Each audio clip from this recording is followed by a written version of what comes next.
Live from KSAT 12, the Nightbeat starts right now. They bonded over the Spanish language, and now a local man is sponsoring a Ukrainian refugee family. He shares their story in the hopes of shedding light on the disparities of the immigration process. And it's a profession built on saving lives, but it also changes the lives of those who do the saving. We're talking firefighters and how the toll of their job impacts their mental health. And a group normally focused on the crisis on the border making a pit stop today in Uvalde to honor the 21 lives taken. But first, the ongoing violence from the war in Ukraine continues. The need for refugee family support is still urgent. Yeah, the night team's Alyssa Cole spoke with a local man who is sponsoring a Ukrainian family. He shares their story tonight in hopes of encouraging others to support migrants. It was a long journey from Europe to the U.S. for Alexander Ilin and his family. They fled from the war in Ukraine to Spain, seeking refuge. It's where they met Stephen Dello from Texas. In the short time that I've known them, I've come to care about them very much, and I wanted to do what I could to help them. Stephen agreed to sponsor the family under the federal government's Uniting for Ukraine program. And after a nearly immediate approval, Ilin and his family moved to San Antonio on Thanksgiving Day. Muchas gracias. Muchas gracias. Them having a social security number. He needs it to get a bank account. He needs it to get benefits from Texas workforce. Hacer muy felicidad. I'm very excited, and for that I need to work a lot, and I need to help other people in Ukraine. Using Spanish as a common language, they're slowly making progress to get on their feet. I'm hoping that somebody out there will, maybe one of the big car dealers will donate a car. And as Dello helped them navigate the system, he's learning how immigration works and recognizes the disparities foreigners face migrating to the U.S. For thousands of these other people, they need people to step up and say, I'll take the responsibility of sponsoring these people. Incredible carnage. The Biden administration announced this year the Department of Homeland Security will receive 100,000 Ukrainian refugees. But it differs for other refugees fleeing violence in other Middle Eastern and Latin American countries, including Venezuela, where DHS is only approving up to 24,000 refugees this year. Immigration attorney Jody Goodwin believes a long history of discrimination within immigration policy is part of the issue. You know, we have Afghanis that are put through a much harder process, much longer process, and same thing with the Venezuelans, much more requirements. With more than 30 years of experience, she says the complexities of immigration laws haven't changed much over time. That our policies and the implementation of those policies is done in such a way that, at least on its surface, is apparently done to discriminate based on race. It's part of the reason why Dello says he's committed to serving others. The goal should be, let's help as many of these people as we can. Dello tells me the living conditions in Ukraine are dire right now, and it's part of the reason why he's sponsoring 5 more people. If you're interested in learning more about sponsorship, you can visit our website at KSAT.com. Alyssa Cole, KSAT 12 News. Thank you, Alyssa. A family of 5 is displaced tonight after a fire ripped through their home over on the southeast side. Those flames breaking out around 7 p.m. at a home on South Pine Street near I-10 and I-37. When firefighters arrived on scene, flames could be seen coming out of the roof of that home. The fire was contained to the attic, and crews had to use a chainsaw to attack the fire. Fire officials say a transformer blew due to the fire affecting 2 other homes. All 5 people made it out safely, along with their 2 pets. The Red Cross tonight helping them relocate. Bullets flew through the windshield while a tow truck driver headed down the highway on his way to work. Luckily, he was not hit by those bullets. It happened around 11:30 this morning on I-37 near East South Cross and South New Braunfels Avenue. San Antonio police say the driver was cut by the glass and had to pull over at a nearby Sonic restaurant to call for help. Police are still looking for that shooter. Another driver could be facing DWI charges after crashing into the back of an SAPD patrol unit. That crash happened just after 1 a.m. on I-10 at West Avenue. Take a look. SAPD officers were responding to a scene on I-10. They were repositioning their vehicles to avoid a crash when the pickup driver crashed into that police unit. The officer was not injured during the crash, but the pickup driver was taken to the hospital for minor injuries. The people from the original crash scene SAPD was responding to were not injured. A man is facing aggravated robbery charges tonight in connection with multiple robberies where employees were threatened at gunpoint. 27-year-old Nathan Diaz here was arrested today. Court records show both robberies happened on the same day within 6 hours of each other. One at an Exxon gas station on I-35 North, the other at a Family Dollar on Eisenhower Road. Both incident reports say Diaz pointed a gun and demanded money. Diaz was caught on security video at the Family Dollar, which helped lead to his arrest. While in police custody, he also confessed to a third robbery. A firefighter's job is grueling, but it's not just physically dangerous. Seeing so much death and destruction is mentally and emotionally wearing. But in a profession like that, vulnerability can be tough to come by. That's why the San Antonio Fire Department just held a mental health week to put this tough topic front and center. They did that with the help of one of their own. Full disclosure, I am a firefighter and an EMT, an all-hazard mitigator, if you will, a kitten from tree remover, if you will, a danger janitor, if you will. Still trying to get that one to stick. That is the voice of Kevin Burke, international spoken poet, musician, artist, and yes, San Antonio firefighter since 2016. Anything and everything that you could think of. I mean, you know, we're there for medical runs, we're there for psych runs, fires, car wrecks, all that kind of stuff. A few years ago, he was temporarily trapped in a fire. I saw a wall of black and orange lick up 24th crew and my lieutenant. It shoved him into me out the door slammed shut, separating me from all of them. This video, called Full Disclosure, is a spoken poem Burke wrote about the mental health obstacles that come with being in the fire service. When he recently learned that more firefighters die from suicide than fire, he knew he had to release it. Full disclosure, my biggest fear is not getting hurt or even dying sometimes. It's who I'll be at the end of each shift. Will my heart eventually break hard enough to ash? I went through a rough patch and kind of had a very low point, we'll just say. And luckily had people around me that said they were worried about me, that I should, look into getting help. He's been in therapy ever since and is now dedicated to helping his peers find help too. This month, SAFD held a mental health stand-down week. A counselor visited every station in town talking about resources and ways to help each other. We're sending out messages every day. We have put out a podcast. We have a video that's running. Fire Chief Charles Hood understands how deep mental health issues run in his industry. I get these calls that come across my phone. Child killed in a train accident. A person sets himself on fire. And we go on those runs. And then we have to go home to our families. He's seen devastating fallout from unhealed, invisible wounds. There's been far too many incidents around the country of first responders harming themselves. First responders losing their jobs when they shouldn't. First responders acting out because of things that they have seen. He's changing the way they debrief after serious events and adding trauma therapy dogs to the rosters. Our city's getting bigger, call volume's going up. Society is far more violent than it was when I started. So the effort to keep firefighters emotionally and mentally resilient must be prioritized. Full disclosure, we are firefighters. We do love our job. We are trauma jugglers, wading through a daily flood of tragedy. We joke about one another's close calls and bloodied medical gloves, laugh invincible together. We laugh loud and hard and get real quiet when no one's around.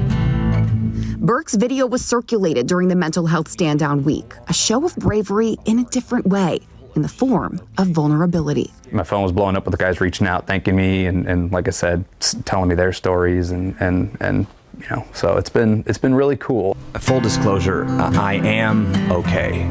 Seriously, I am. I see a good therapist. I ask for help when I need it. I just wish more of us did. We thank him for sharing his story. Right now, Burke is getting his master's in clinical mental health counseling.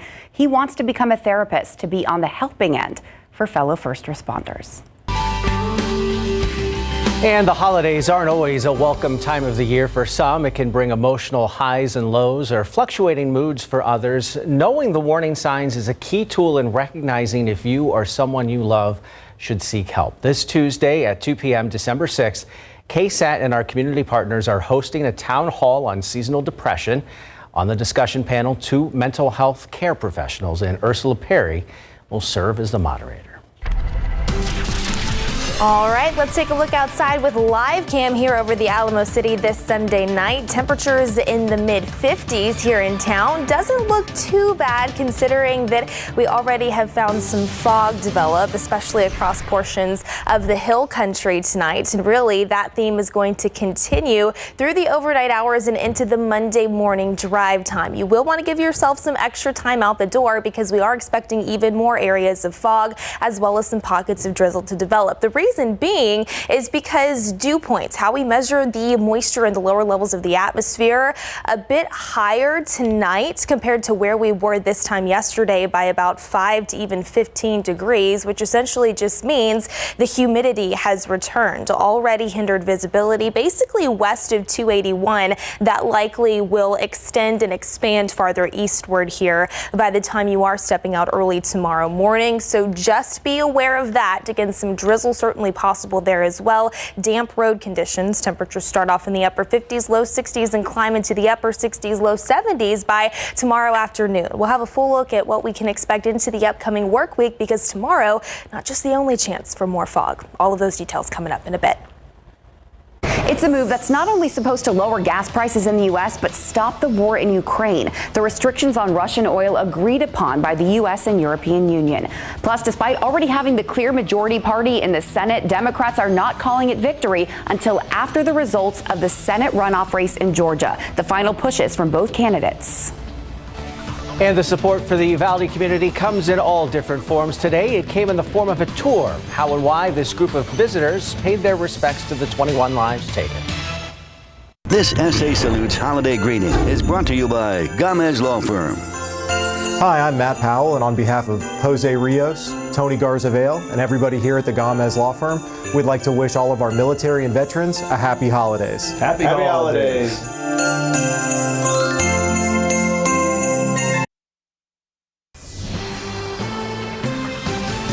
A caravan of support. That's what happened in Uvalde today to remember the lives lost at Robb Elementary. That group traveling along the U.S.-Mexico border, making a pit stop today in the Uvalde community. They tell the night team's Lee Waldman they wanted to take the time to honor and learn more about those 21 lives taken, rather.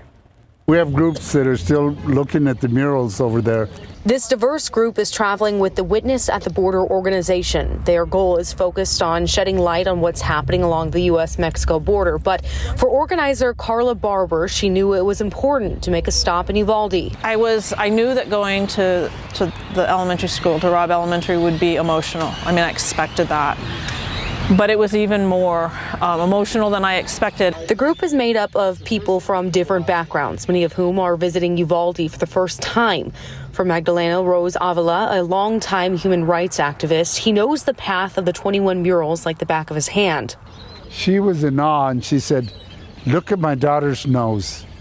They got the nose right." She said, "That's my daughter's nose." Rose Avila is not from Texas, but when he heard about the Robb tragedy, he made it a point to come and help however he could. Today, that was in the form of a tour guide. His grandma and papa were talking to us. The things that happened at the school, it's all related, and we just felt like it was an important part of the story to understand. The group started at Robb and walked to each mural before spending some time at the downtown plaza with cross memorials, each taking time to mourn the 21. For those children and those teachers, their breath was taken away, but as an observer, I felt like my breath was taken away. Several of the victims' families, including the Casares and Lopez families, took the time to speak with this group when they were in town. They started their journey in Brownsville yesterday and plan to go all the way to the U.S.-Mexico border in California over the next few weeks. In Uvalde, Lee Waldman, KSAT 12 News. Well, there are a lot of runners who are resting back at home after participating in the Rock and Roll Full and Half Marathon today. This year's race started at City Hall and headed north towards Broadway and Brackenridge Park. The fastest time to complete the full marathon for men was 2 hours and 26 minutes. For women, 2 hours and 56 minutes. To see the top results for both the full and half, head to KSAT.com.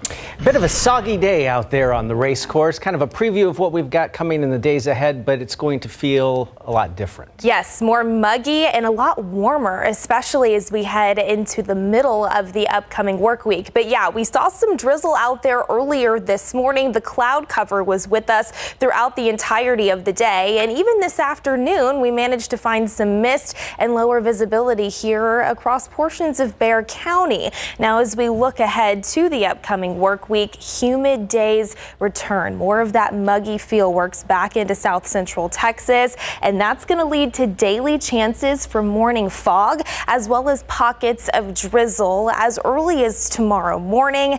And then those temperatures a lot warmer than where we should be for this time of year, and a lot warmer than what we found out there this weekend. We're talking lows in the 60s and highs in the mid to upper 70s, even approaching 80 degrees at times. So the first full week of December, not really feeling like the first full week of December. But again, this is one of the reasons why. We've got winds back in from the southeast tonight, which means that Gulf moisture and those higher humidity values are filtering back into the region. Now, when we overlay temperatures on top of the dew points, you can see that those numbers aren't very different. So it's when that dew point temperature is close to the actual air temperature that we find the air to saturate, and that's when we start to see more of that fog develop. And already we have reduced visibility, especially along and west of the Highway 281 corridor, Carrizo Springs. Visibility only at half of a mile this 10 p.m. hour, zooming this in closer to Bexar County. Across the eastern reaches of the county, not really any huge issues being reported right now, but that is a much different story the farther up to the northwest along I-10 that you go, as well as west down Highway 90. And really, we're expecting those foggy conditions to expand even farther eastward through the overnight hours, and by the time we're waking up and stepping out for the Monday morning drive. So do expect it to be a damp start to the day, because along with those foggy conditions, we likely will find pockets of drizzle. So do give yourself some extra time to get to where you need to be. And again, we'll copy and paste those conditions not just into Tuesday morning, but into Wednesday morning and likely Thursday morning as well. So really just rinse and repeat over the next several days. Temperature wise, starting off tomorrow morning, upper 50s, maybe a few low 60s possible, especially just south of the county in Poteet, 61 in Floresville, waking up tomorrow around 58. I think here officially in San Antonio, 57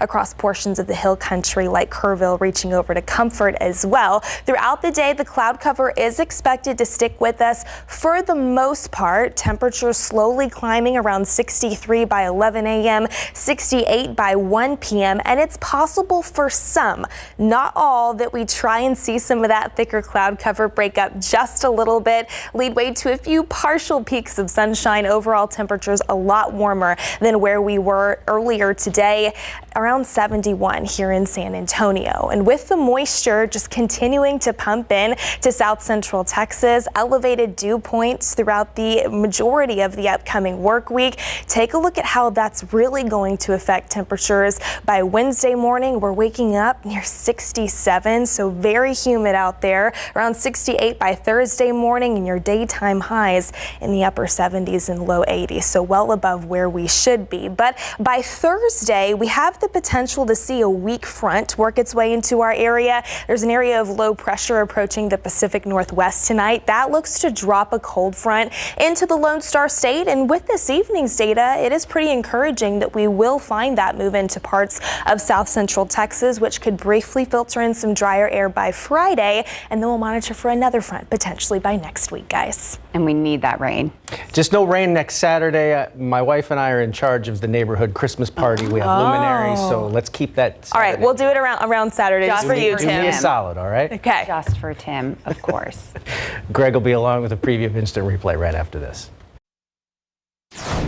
The UTSA Roadrunners are headed to Orlando to kick off the bowl season as a ranked team in the college football playoffs. Let's find out more about that. Checking in with our Greg Simmons. What a year for the Runners. Yeah, and you know what? Also moving up in the AP rankings as well. And the Texas Longhorns will be making their 6th appearance in the Valero Alamo Bowl when they face the Washington Huskies. Coming up tonight on a brand new edition of Instant Replay. It's good for us. It's good for national publicity. It's just good for recruiting. It's good for boosters to be excited. We've got a long ways to go here, and we want to get there now. All right, the UTSA Roadrunners will be looking for their first ever bowl victory when they meet the Troy Trojans for the first time in Duluth Trading Cure Bowl in Orlando on December the 16th. They will do so with both teams ranked in the college football playoffs. UTSA at number 25, Troy at number 24, and the Roadrunners also move up in the latest Associated Press college football rankings. We'll get you ready for the big game that kicks off the bowl season. Another exciting matchup, two dynamic offensive teams coming in, and look forward to another shootout. All right, the Texas Longhorns are making their 6th appearance in the Valero Alamo Bowl when they face the Washington Huskies. We have battle of two top 20 teams. The Horns ranked at number 20, Huskies at number 12, coming up into this game on December the 29th in the Alamo Dome. This is a 3. Good hustle by Jones. Back to Keldon Johnson. Pulls inside the free throw lane for 2. Our San Antonio Spurs try and snap out of their 10-game losing streak when they host the Phoenix Suns today at the AT&T Center. But they had to go up against the best in the West in order to do so. We'll show you what happened. All that plus, the Dallas Cowboys try and build on their back-to-back wins when they host the Colts tonight. And do you believe we should have a river parade for the UTSA Roadrunners after winning back-to-back Conference USA championships? Tonight, you decide. Instant Replay is live, and it's after the Nightbeat. I think anytime you can have a river parade for any reason, let's do it. Is that a real discussion? I believe we just put that out there along with the mayor. And Frank Harris suggested it, yes. We'll look forward to that discussion. Thank you, Greg. Still ahead of the Nightbeat. Have you started Christmas shopping yet? Well, time is ticking away, but we've got the best deals you can find in December to help scratch some of the ideas off of your list. And Georgia's Senate runoff race is just 2 days away. The race is key to determining how the Senate will operate. Prices at the pump when we return.